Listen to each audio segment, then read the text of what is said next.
Hi, Miss Nikki here. Welcome to part 2 of digestion.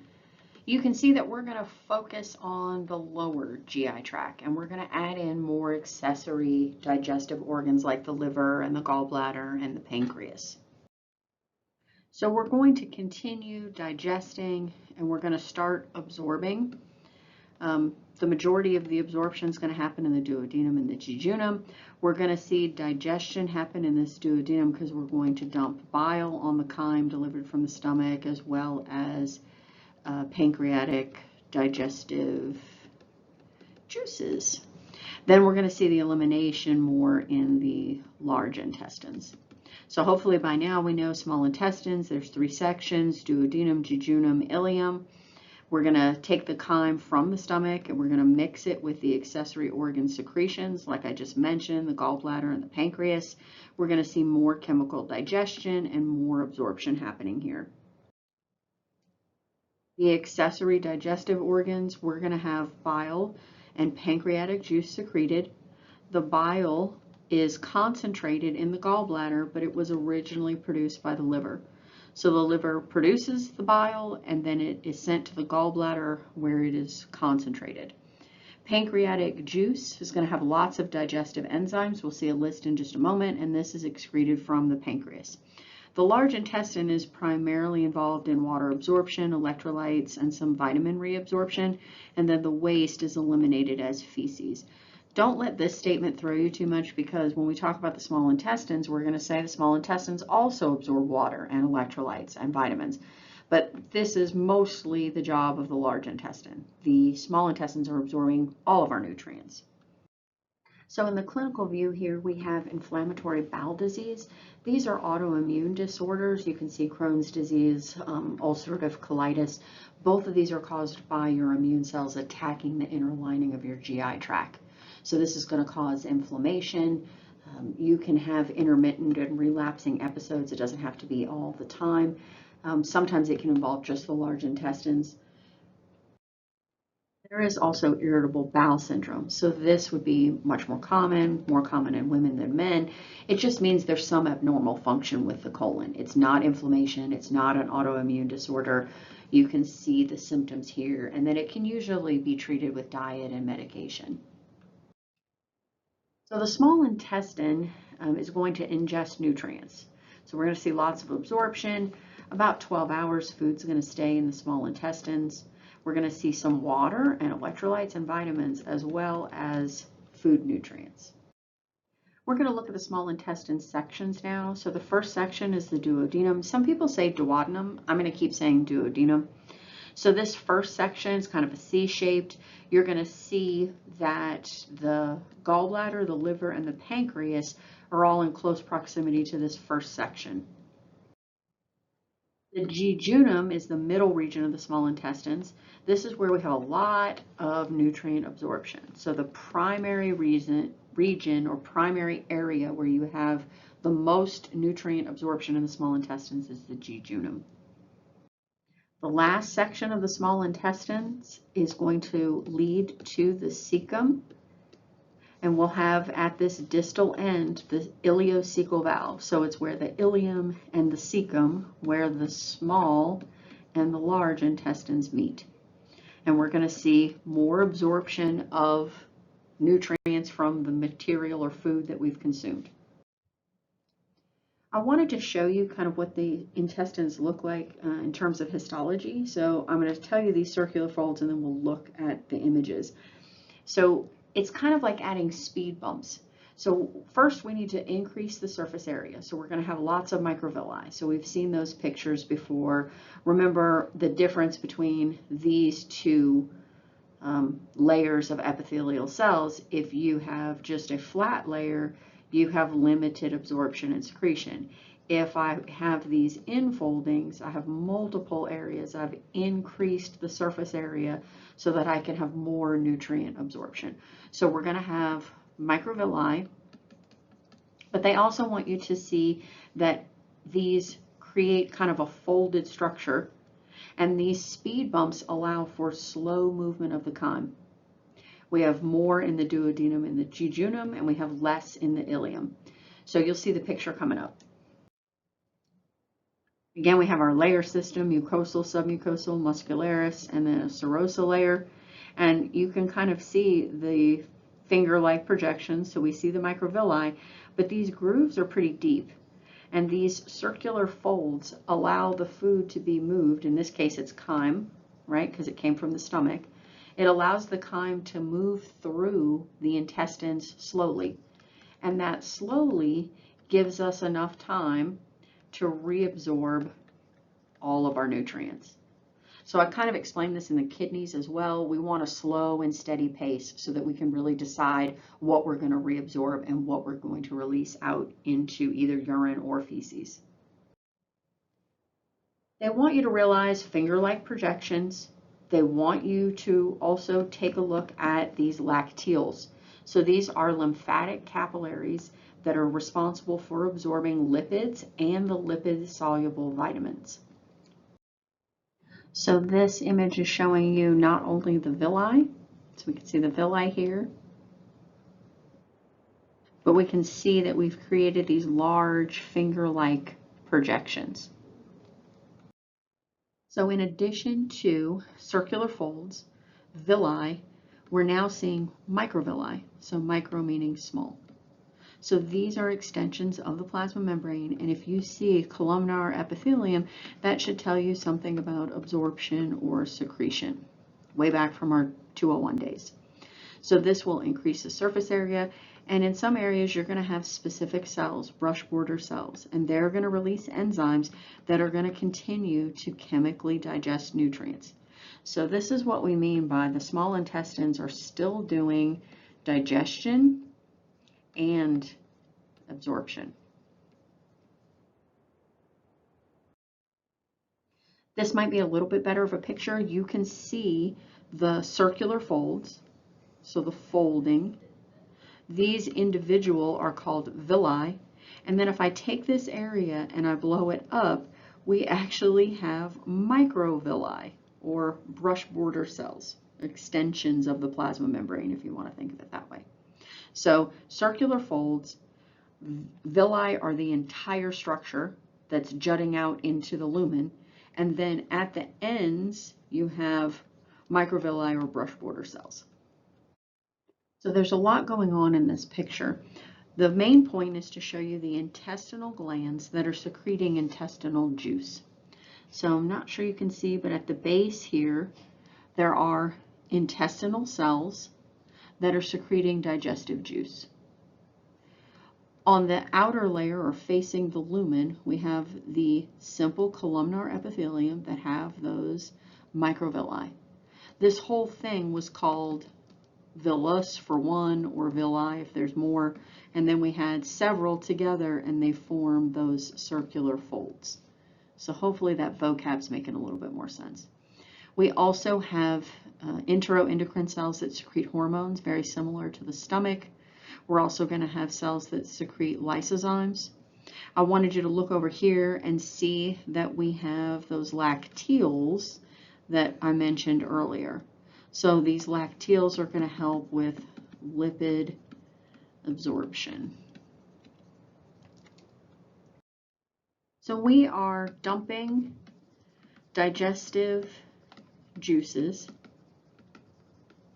and we are moving this chyme through the small intestines and hopefully doing absorption of nutrients. We mention these terms again, segmentation, and we talk about peristalsis. So if you're trying to move in one direction through the small intestines, and we're going from duodenum to jejunum to ileum, we're doing peristalsis, alternating contractions.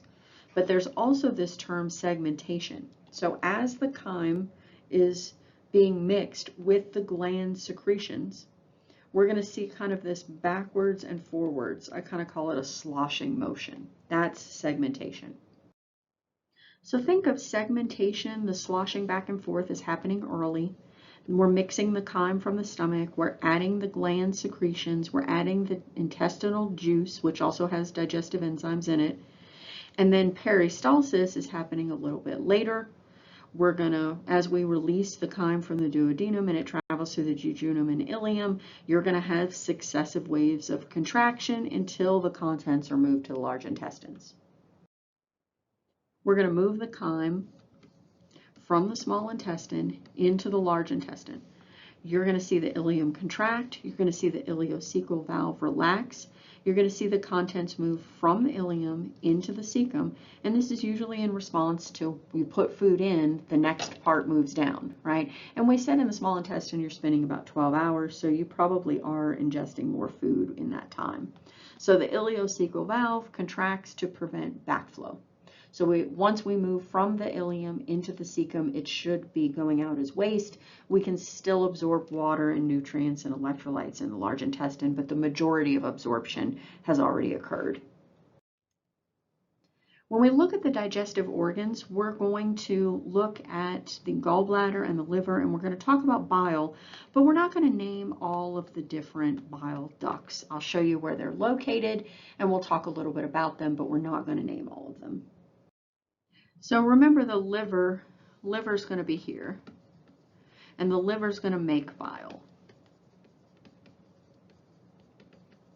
So that bile is going to travel through the hepatic ducts, that makes sense, and it's going to merge to form the common hepatic duct. And we're going to see the bile is stored in the gallbladder and concentrated, and when it's secreted, it comes to the common hepatic, then the cystic duct, and dumps into the duodenum along with the chyme from the stomach. And then here's the pancreas, and the pancreas is going to dump its digestive juices into the duodenum as well. There's a lot of variation within this biliary system as well. So, you know, if you end up doing or working in that field, you can learn the specific names. But for now, I think it's fine just to understand the overall process. The liver, digestive organ, accessory, largest internal organ. Its main function is the production of bile. It's going to have a connective tissue capsule. It's going to have a layer of visceral peritoneum sitting on top of it. There are 4 lobes of the liver. We have the larger right and left, and then we have the smaller quadrate and caudate. There are also 2 ligaments. There's the falciform ligament, and this is going to attach the liver to the abdominal wall. And then there's also the round ligament of the liver. Here's the right, here's the left, the 2 ligaments here and here. Then we have the quadrate and the caudate, the 2 smaller. When we look at the histology of the liver, you're going to see that there's a connective tissue capsule. It branches throughout the organ, and you're going to see this partitioning of the liver or separation of the liver into these smaller hepatic lobules. So the functional cells of the liver are called hepatocytes. You're going to see a central vein at the center of each lobule. It's going to drain blood from the lobule, and we're going to see they're going to merge to form the hepatic veins.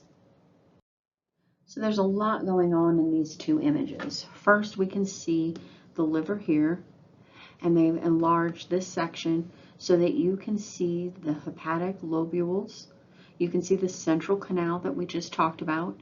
We can see these gaps, sinusoidal. If you remember those sinusoidal capillaries, they were really large. They had those large holes, so we could exchange large material.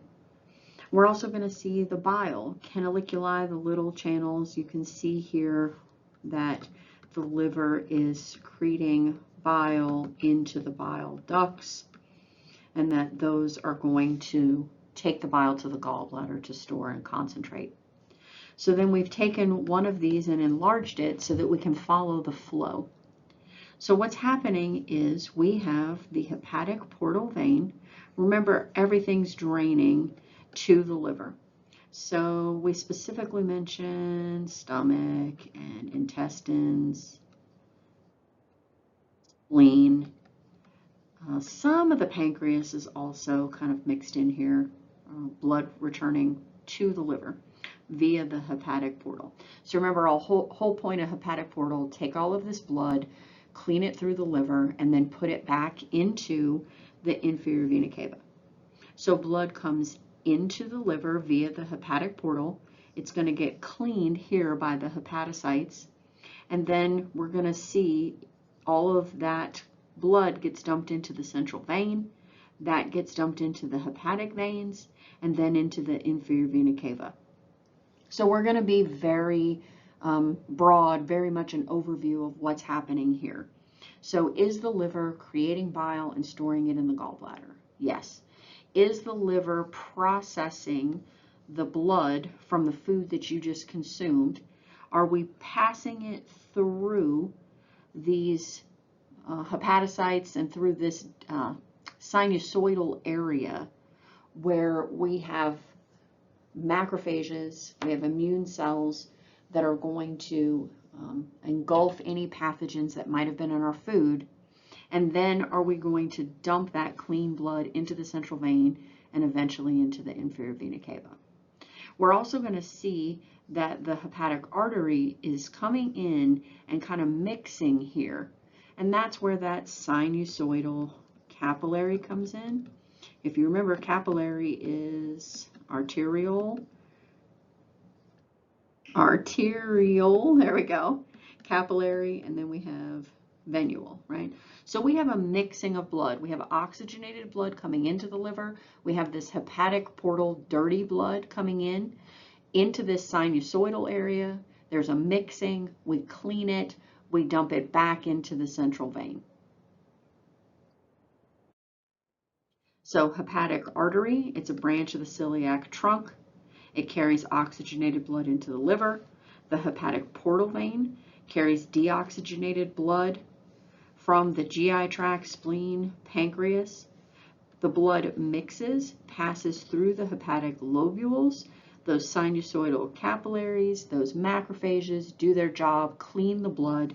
It goes from that lobule to the central vein, and then from the central vein to the hepatic vein, and then hepatic vein to inferior vena cava.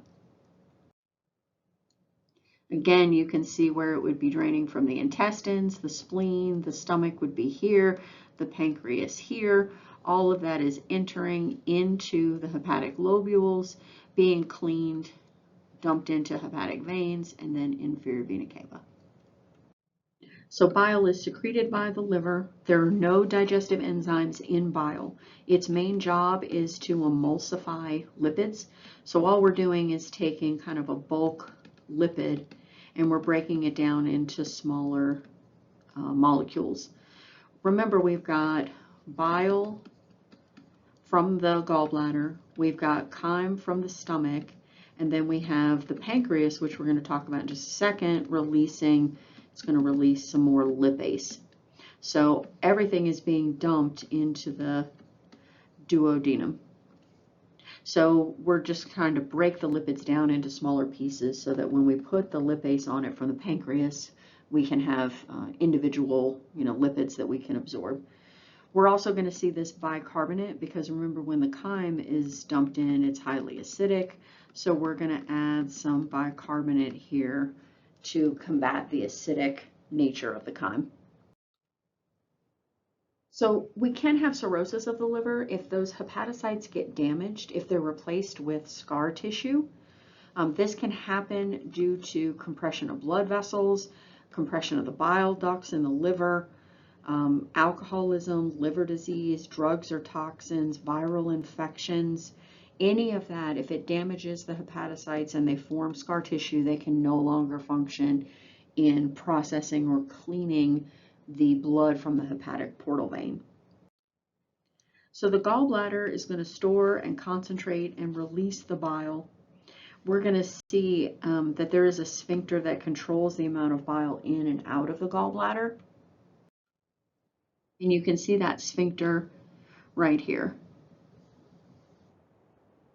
So here we have the common bile duct where the bile would empty from the gallbladder into the duodenum.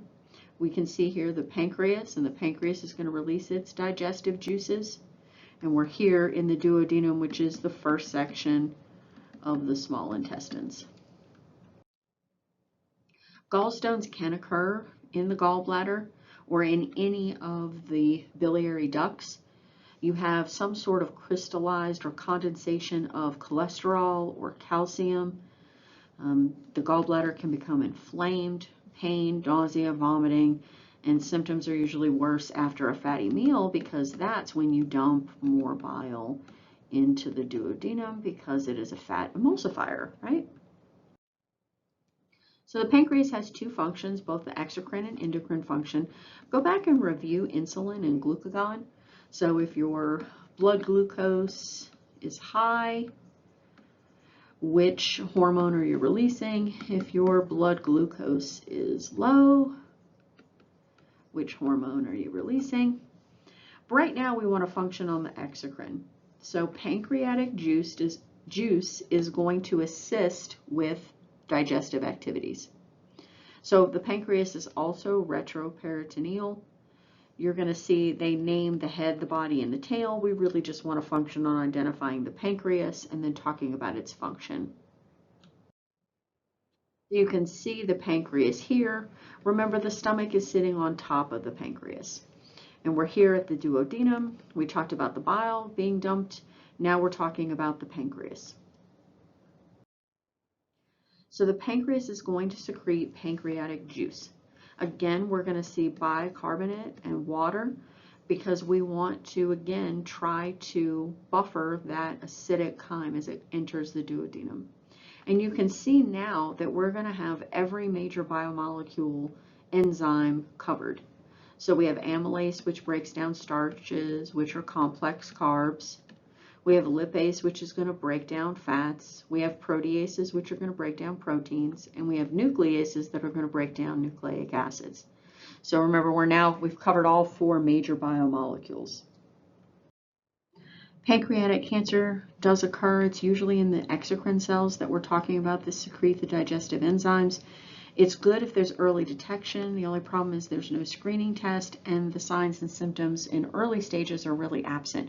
It's not until you're in stage 3 or 4 that you start having symptoms that even bring you to a doctor to try to figure out what's wrong. So pancreatic cancer is often fatal and pretty quickly within 6 months because it's usually detected pretty late. I don't have any questions about regulation here, but I just wanted you to see that it doesn't just happen, that there are hormones involved. Since we're talking about all these digestive tissues and we keep mentioning hormones and, like endocrine cells, I want you to realize that a lot of this is regulated by hormonal control. So this particular hormone, the CCK, is released from the small intestines in response to fatty chyme. So if you've just eaten a high-fat meal, once your stomach processes it and starts breaking it down, it gets dumped into the duodenum. If it's has high fat content, that's going to stimulate the gallbladder to contract and release bile. So this is why if somebody has gallstones, that if they eat a really fatty meal, it hurts because it's causing these strong contractions. It's also going to stimulate the pancreas to release pancreatic juice. It's going to relax the smooth muscle that allows the bile to enter into the duodenum and the pancreatic juice. It inhibits the stomach and the release of gastric secretions. We also have hormones that are released in response to increased chyme acidity. So you eat something that's really acidic, we're going to release more bicarb from the pancreas and the liver to help neutralize that acidic chyme. Now we move to the large intestines. So this is a wider tube. It's going to absorb water and electrolytes and any remaining digested material. Again, we usually think water, vitamins, electrolytes. The watery chyme is going to be compacted into feces, and we're going to store it until we're ready to do defecation. The first portion of the large intestine is the cecum.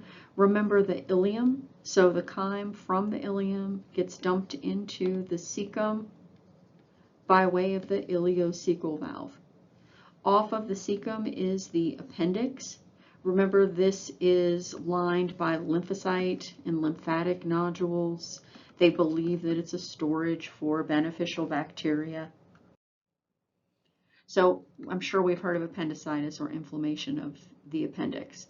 So sometimes fecal matter can block the appendix. The appendix can swell. It can burst if it's untreated. This is not good because it can cause inflammation of the peritoneal cavities. Surgically removed appendectomy.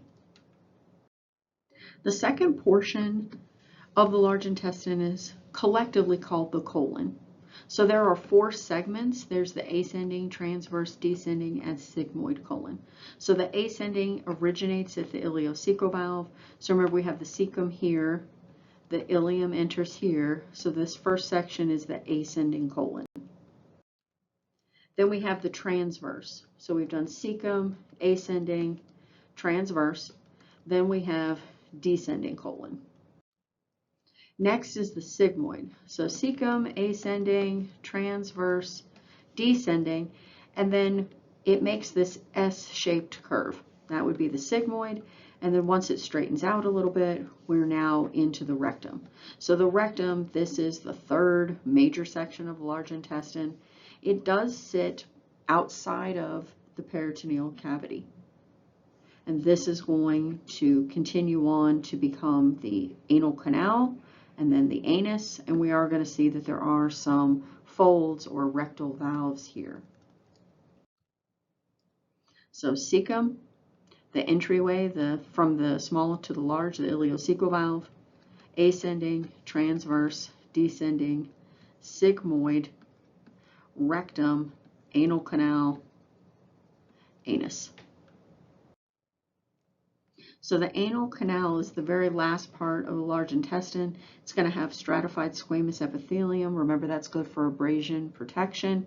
We're going to have our levator ani muscles, right? Those are going to elevate the anus during defecation. We're going to increase our abdominal muscles, increase the pressure in our abdominal cavity, and we're going to push the feces out. There's an internal anal sphincter and an external. They work very much like the urinary sphincters, which is why we have to make sure we can't just say internal sphincter. You have to be specific. Internal urinary sphincter or internal anal sphincter. So the internal or involuntary, they're smooth muscle. The external or skeletal muscle. We can see the rectum here. We can see there are rectal valves. These can allow gas to pass without feces. We can see the levator ani muscles. They're going to raise the anus up and allow for the initial descent of feces out of the body. We're going to see the internal anal sphincters, and then we're going to see the external anal sphincters. We have to talk about some of these specialized structures of the large intestines. So these teninae coli, these are smooth muscle bundles, and they act like an elastic in a waistband, and they help form these haustra or sacs. You'll see in the next picture these haustra, and then you'll see those smooth muscle bundles running through. We'll also see some fat appendages hanging off of the haustra. These are thought to have something to do, maybe immune function, also some sort of cushion or protection. So here you can see those smooth muscle bundles running through. You can see the little fat appendages hanging off. And then they show you the tunicas of the large intestine. So we can see the mucosal, the submucosal, the muscularis, and the serous layer. Colorectal cancer can be detected by having colonoscopies. Usually we start at about 50 years old. There are some risk factors if you have a low fiber diet. Remember, if you're consuming fiber in your diet, it is basically scraping the edges of your intestines as the chyme is moving through, and so it stops a buildup or these polyps or these little out pockets from forming in the large intestine and the rectum. There is a family history, genetic component, age. Also, if you're more prone to having ulcers, one of the symptoms is rectal bleeding, abdominal pain, and weight loss. The polyps are usually removed during a colonoscopy, but if the polyps become malignant, that's when we have cancer. I want to mention that we do have bacteria in the large intestine, and these are normal and they're good. They're good bacteria that are helping us break down carbohydrates and proteins and lipids, helping us to produce vitamins that are absorbed from the large intestines. And so this microbiota, or you might hear the term microbiome. So these are the bacteria that we have in our gut that help us break down food products and extract vitamins from the food that we eat. There is something called a fecal transplant. Sounds a little weird, but if somebody is suffering from C. diff, a particular bacteria, if it's not treated by antibiotics, so we have some antibiotic resistant bacterial infections, we can basically clean out the entire gut or GI tract, large intestine, and we can give you fecal matter from a donor who has the right kind of good gut bacteria. Basically, we repopulate, we give you a pill and you take it and we repopulate the bacteria. Diverticulosis versus diverticulitis. So if you have a bulge, I talked about low fiber diet, you can have these bulges that occur and they can push out on the wall of the large intestine. Those are called diverticula. Diverticulosis, we see these bulges and it causes a buildup and that narrows the colon. So if this gets inflamed or infected, if this bulge or this impaction of fecal matter gets inflamed, you could see that it could cause a rupture or a leak in the intestinal wall, and then those contents would be dumped into the abdominal cavity. So the large intestine, when we talk about motility and we talk about the regulation, they want you to realize that peristalsis is a little bit weak, that we have these specialized structures to aid in moving the feces through the large intestine. So you're going to see that those sacs, those haustra, and then those smooth muscle, that Tunics coli, that those are going to contract, and that is going to cause the haustra to move the feces through the large intestine. So the haustra can relax, you're going to have contractions of the muscular layer, you're going to have powerful contractions of that smooth muscle, Tunics coli, and that's what propels the feces towards the rectum. In the next slide, we'll see some of these reflex actions, but you can see that when the stomach descends, or when you have dissension in the stomach, that can cause mass movement in the large intestines. So I kind of think of this as food in, and we start moving the food out. There is also a defecation reflex. So when the rectum fills, that's going to send a message to the spinal cord, initiate that parasympathetic output, and then we're going to see relaxation of the internal anal sphincter. And then when we voluntarily defecate, we're going to do this Valsalva maneuver. So this is increasing abdominal pressure. We're also going to contract not only the ab muscles, but you remember that levator ani? You're going to elevate the anus. And so the combination of the pressure and elevating the anus causes the feces to leave the body. But we also have to relax that external anal sphincter, that skeletal muscle. In this image, you can see that as the feces is moving in the rectum, it is pressing on the baroreceptor. So remember, those are stretch receptors. That sends a message to the spinal cord, and that's what initiates the parasympathetic motor neurons, and that's going to cause the smooth muscle of the sigmoid colon and the rectum to contract, squeezing the contents, and then we're going to relax that internal anal sphincter, so here and here. And they want you to also pay attention to the red, somatic motor, so that's the body. We're talking about skeletal. So remember, we have to relax the external anal sphincters in order to actually release the feces from the body. You can imagine that too little water or too much water can affect the movement of the feces through the body. So constipation, too little water, you have compacted feces, it's difficult to eliminate. It's usually due to dehydration. It could be also low fiber. Some medications cause constipation. Diarrhea, there's too much water. So, too many active solutes. We're dumping large amounts of water into the colon. Remember, water goes to where solutes are high, and so this causes diarrhea. This is especially bad because we need that slow, steady flow of nutrients to be able to absorb, right, to increase absorption. So it was kind of like when we talked about the kidneys. We want a slow and steady pathway through the kidneys to reabsorb all the nutrients. Same thing when we're talking about the large intestines.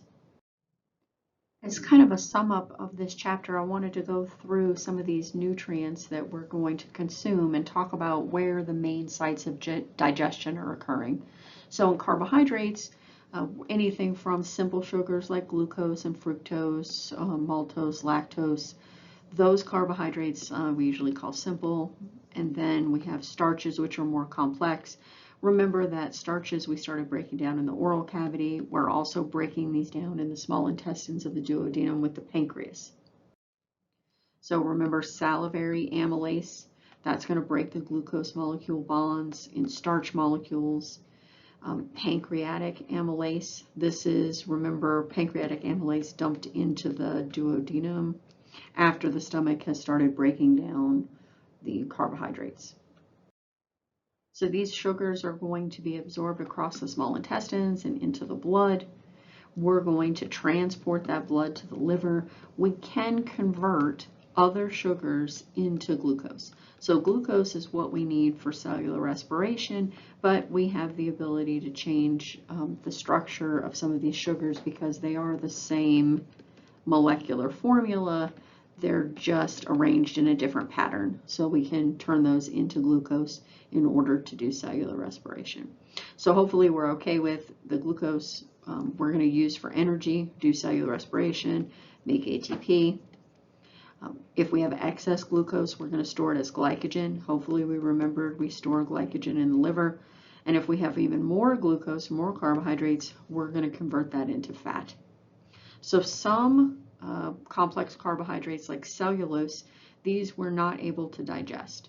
So we lack the enzymes to do it, but this does add to that fiber or that bulk that's cleaning and scraping out our intestines as we're moving the chyme through.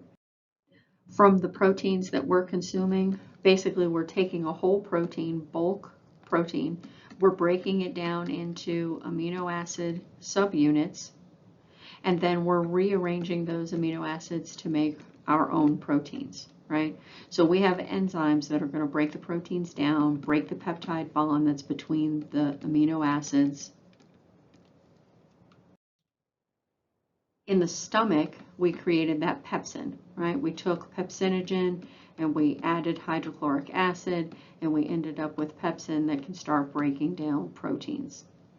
Also, the low pH of the stomach, not only the hydrochloric acid, but it can also, the low pH, the hydrogen ions can break down or denature the proteins as well. Lipids, we have different types of lipids, right? So we have triglycerides. We need enzymes to break these apart. We have cholesterol. We do not need to break this down. We're going to use cholesterol directly. If you remember, in our plasma membrane, we can use this as a wedge.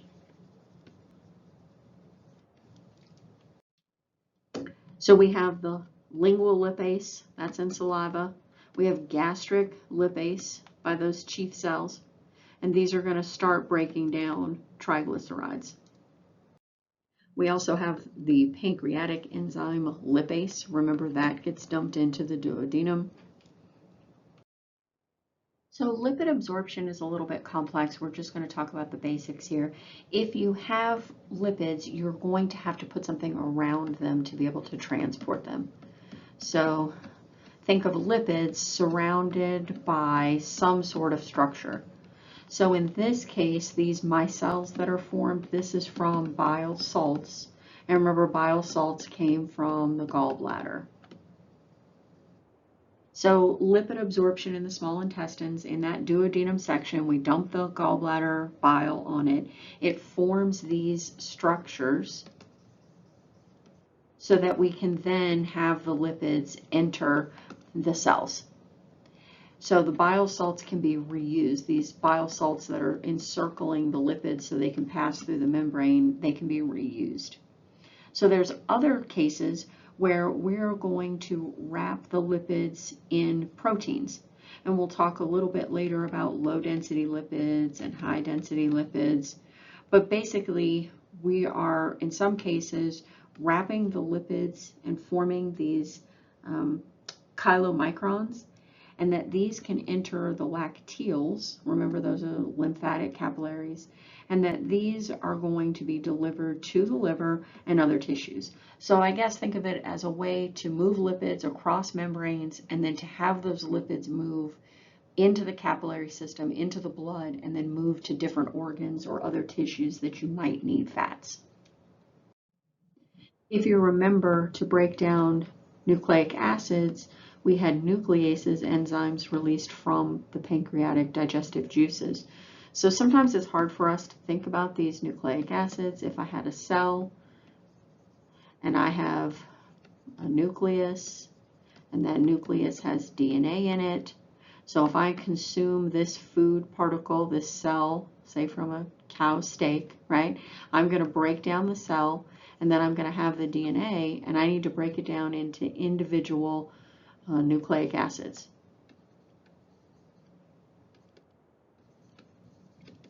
Those would be A, T, C, G, U, if you remember those from RNA and DNA.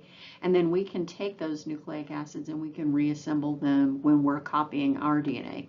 So remember, when we're doing cell growth, like mitosis, we have to copy the DNA first. So where do we get these nucleic acids, these nucleotides to build the nucleic acids? We get them from the food that we eat, and the pancreas supplies the enzyme to break them down so we can reshuffle them and make our own nucleic acids. In addition to absorbing all of the nutrients, so besides nutrients, the small intestine also absorbs water, electrolytes, and vitamins. The large intestine just do the water, electrolytes, and vitamins. The rest is passed on in feces. Last slide here, just talking about vitamin absorption. We'll talk a little bit more about it when we get to nutrition, kind of what each of these vitamins enables the body to do. But they just want you to see that some of them are fat soluble. So these are going to have to be absorbed with the lipids in those mycel structures. So those are the ones where we surround with bile salts so that we can absorb across the membrane. Some vitamins are water soluble, so they can absorb directly through diffusion. Some require active transport. Sometimes they're going to have protein assisted or have receptor mediated. And they show you the example of B12, since we've talked about this in digestion. So B12 is absorbed by this receptor mediated endocytosis. So basically you have to have a receptor, the B12 has to bind, and then it'll be brought inside the cell. But you have to have intrinsic factor in order to facilitate this receptor mediated endocytosis. So without intrinsic factor, you have no B12 absorption. All right, that's it for digestion. I know we've gone through a lot. I'll talk to you guys next lecture. Bye.